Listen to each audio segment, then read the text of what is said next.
Welcome back to Unseen Realms, the podcast where we dive into the strange, unexplained, and downright cool. Today we have a guest with a chilling mystery. Jake, thanks for joining us. I understand that you have, let's call them, a terrifying experience that haunts you and your friends for years. So let's go back to the beginning. Take us back to that night in 2009. You were walking home from a basketball game with your friends. What happened? Thank you for visiting with me. Yes, that night still feels fresh in my heart. It really was another night. 4 friends, me, Noah, Liam, and Samara, were coming back after the game. Now we have 2 options for going home. During the long way through suburban roads with street lights or a shortcut through an old abandoned paintball field. The place is quite scary. It is covered with grass and has a broken fence. But it took us many times. And it saved us about 10 minutes. Sounds like the setup for every good horror story, so you all decided to take a shortcut. And when you say the place is awesome, you can tell right away that something feels. Is it bad? Oh, absolutely, even before anything happened. The silence is oppressive. Did you know that there is always noise in the bushes? Birds, snoring, possums, traffic in the distance, whatever. But tonight it was quiet. We talked, laughed, tried to brush it off. But the silence seemed to swallow up our voices. I remember Samara whispering it felt too quiet. And she was right. The place felt bad in a way I can't explain. Does anyone recommend going back? Or do you all press forward? We kept trying, but it didn't feel uncomfortable at all. When halfway through, Noah, who is always the butt of jokes, made an off-topic comment about playing with a Ouija board there. Everyone was laughing, but it was. There was weight in the air, you know. It's like the joke doesn't work because it's too close to what we've experienced before. And then we heard. What have you heard? A loud, heavy sound that seemed to come from somewhere behind us. It's not a normal sound, it's not an animal or anything. This one moved louder, closer, like there was something huge in the shadows. We stopped and I slowly turned around. At first, this dark figure floated above the dim moonlight, but then it came closer. And I saw these 2 glowing red eyes like coals in the dark. It started moving towards us and it felt like time had stopped. That sounds scary. What do? Have you tried to confront him? Confront him? Not the path. We did what any sane person would do. We ran. Our hearts pounded and the sound of our feet hitting the floor echoed in the silence. We hurried to the exit. But even if we walked to the other side and looked back, those red eyes were still there, staring at us from the field without blinking. It feels like they're waiting. Have you ever been back to that area? Or tell me about what you saw. Not true. We all laugh from time to time. But I can tell you that we are all unstable. Samara especially avoided that area. I can't believe it, but the memories don't leave me. Let's speed things up a bit. A few years later, Halloween has arrived. You and a group of friends decided to play Slender Man. Can you tell us about that night? Oh man, that was that night. We are still teenagers, enter the urban legend horror story, you know it. The plan is simple. Noah takes on the role of Slender Man, hiding somewhere in the bushes near my house. And the rest of us must pass through the tree without dying, that is, with whom we cannot make eye contact. We have been intimidated since the setup. Okay, let's go back to the forest. It is interesting how these amazing experiences can take you back to the darkness. How was the game? Noah disappears into the shadows to hide, and we began to crawl along the trees. The air was cold and everything smelled damp. Like bright blue in earth, you will hear the sound of your footsteps crunching on dry leaves. Each voice rose in the silence. The moon was our only light, casting these strange shadows that danced as we walked. Not long after that, Samara and I skipped past Slender Man without seeing it at all. We laughed, relieved. But then I realized something strange. 2 of our friends had disappeared, including Liam. And do you think for 1 second that they are really in danger? Not the first episode. We think it's just part of the game. Maybe they are hiding to frighten us. But as time passed and we called without answering, our sense of humor disappeared. We called and called, our voices shaking, and eventually my father joined the search with a flashlight. There was tension, a feeling that something is very wrong. It seemed like hours passed before he finally reappeared, smiling as if everything was just a big joke. They hid in a nearby golf course to frighten us. But that strange, uncomfortable feeling still remained like a dark cloud that refused to go away. That sounds messy. As you said, that was not the end of these strange events. Something happened again, right? Yes, it was late September. Just last year I woke up around 4 a.m. with strange pressure on my feet. When I opened my eyes, I saw ... a figure at the end of the bed. It was like something straight out of a nightmare. How was it? Small, about 5 tall, almost like the Michelin Man. But mischievous. His skin is rubbery and gray. And there are strange pipes. These passed over his shoulders. And the worst thing was his eyes. The black vacuum cleaner was almost lifeless. And it still grips my thumb. I'm paralyzed with fear. I couldn't move, couldn't speak. And it felt like an eternity before it finally let go and disappeared.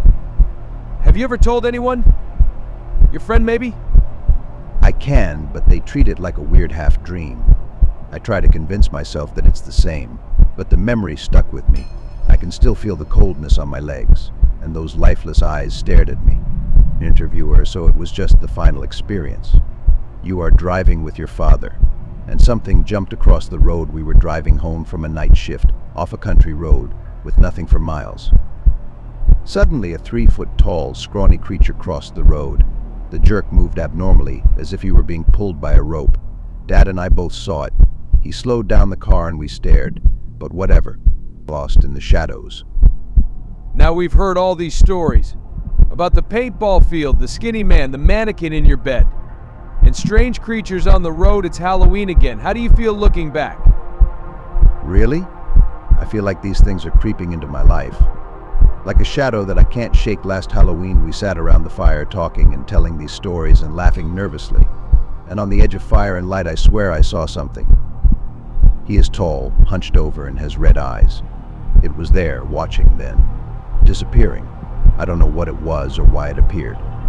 But every time I think I've moved on, it will feel like there are these shadows following and waiting. Maybe they will disappear someday. Or maybe they are just a part of me now. Chill. Thank you, Jake, for sharing your story with us. It sounds like a different kind of exorcism, the kind you carry with you even during the daytime, reminding listeners that sometimes the past never really lets us go. Until next time in Unseen Realms, take care, because you never know what you'll see from the shadows.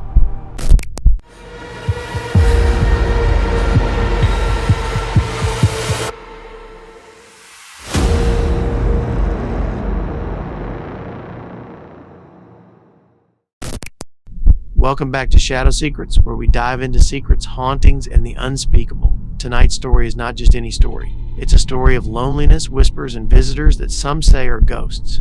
Our guest tonight is not walking among the living, certainly not. But what about their stories? It lingers like a chill down your spine. Tell me, where did it start? My life has never been easy. I was born into a broken family. Stuck in this broken house, it was miles away from anything feeling real or safe. My mother, she disappears into that world every night and drowns in a bottle. Homeschooling is what they call it, but really I am just left alone. That day there was only silence. It was broken by shouts from my mother and father when he appeared well. He just let out more screams and accusations. Even behind closed doors, I felt their words hurt me and ruined the comfort I had. I had no friends, no dreams, no path, just ... emptiness. Sounds lonely, but you mentioned visitors. Maybe someone will fill in that gap, right? That's right, you long face. That's what I call him. At first, he was just an appearance. It's a feeling that stuck in my mind, but one night he was horny at the foot of my bed, a shadowy figure with an impossibly long face, and dark, hollow-looking eyes. He didn't speak, not at first, he just looked at me. Then, in a voice barely above a whisper, he said, "I feel sorry for you." It was strange and somewhat comforting. He became my secret friend. Night after night, he would show up, and his words calmed the storm within me. It sounds ridiculous, but I got it. It was like he knew every moment of my life that was shattered. And what about your mother, your father? Did they not notice this appearance? My mother hardly noticed anything in her misery, and my father was half gone. But there was one night when she walked into my room, squirming, stumbling, ruining my time with Mr. Longface. I turned around and he disappeared like smoke. It made me yearn for his company even more. Soon he was the person I trusted with my darkest thoughts and my bitterest words. After that Christmas, my father was gone forever. My mother sank deeper into her haze, sometimes disappear for several days. As for Mr. Longmount, he's always there. His visits became longer. Our conversation is dark. He whispered that I deserved better and that there was a way out. One night he slid down to my window. Looking at me with those blank eyes, "You don't have to stay here," his voice was like silk. "Jump," he said. "We'll be free, and you will never be alone again." And what about you? Do you go with that? Yes, I don't know if it's a dream or reality, but I stood on the edge to feel the cool breeze on my skin and I jumped. I thought it would set me free. But waking up after death, it's like swimming in the dark, drowning, long broker. He was gone and I was left wandering in that empty house. Stuck in the shadows, I'm trying to escape. So, were you alone again? For how long? Time doesn't pass like that. When you're like me, days or years have passed. The house was empty and abandoned. One day a family moved in, and I saw them fill the room with life, sound, and laughter. But I kept hiding until I noticed the boy, Danny. He was about my age, or my age, or my age. Sometimes he looked at me out of the corner of his eye. I only whispered softly to him at night, just like Mr. Longface did to me. And did he notice you? Oh, yes. As time passed, Danny began to talk back, to share his fears and loneliness. He is just like me, lonely in his own way. Sometimes he would wake up yelling at his parents, but they never believed him. He told me a story, and I remind him every night that he is not alone. That I was there one night. He looked at me, and I saw the same empty sadness and emptiness in his eyes. Then he whispered, "I really thought I would come with you this time." And he did? Yes. The next morning, his mother found him cold and motionless. I looked at her as she held his hand and sobbed. Her cries echoed throughout the house. I feel all like I've never felt before. But as I faded out of the room, I saw him standing there with the same blank look in his eyes. Now he waited to carry that same emptiness, waiting to find his mate, waiting to pass, which we both know very well. So the cycle continues from you to Danny, and now the next one. Yes. Loneliness enters life. After we've been gone for a long time, we are truly not alone. Even after death, there's always someone waiting in the shadows. Thank you for listening to Shadows and Secrets. Tonight's story is a haunting reminder of the loneliness that awaits. Always wait. If you're cold and whispering in the dark, maybe it's not just your imagination. Stay tuned for more great stories, and remember that sometimes the shadows are more powerful than the darkness.